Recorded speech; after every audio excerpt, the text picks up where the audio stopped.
जनतेच्या न्याय हक्कासाठी प्रजासत्ताक न्यूज सदैव आपल्यासोबत।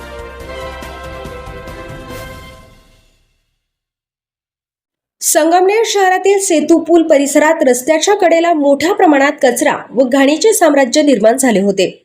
याबाबत नागरिकांकडून तक्रारी प्राप्त झाल्यानंतर संगमनेर नगर परिषदेचे मुख्य अधिकारी दयानंद गोरे यांनी घटनास्थळी प्रत्यक्ष भेट देत स्वच्छता मोहिमेचे नेतृत्व केले।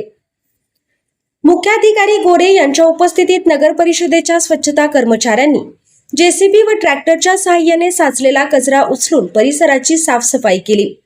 रस्त्याच्या कडेला पडलेला कचरा, प्लास्टिक व इतर घनकचरा हटवून परिसर स्वच्छ करण्यात आला। या मोहिमेमुळे सेतू पूल परिसराला नव्याने स्वच्छ स्वरूप प्राप्त झाले आहे। यावेळी मुख्याधिकारी गोरे यांनी शहर स्वच्छ व सुंदर ठेवण्यासाठी नागरिकांनीही सहकार्य करण्याचे आवाहन केले। सार्वजनिक ठिकाणी कचरा टाकू नये तसेच स्वच्छतेबाबत जागरूकता राहावे असे त्यांनी सांगितले।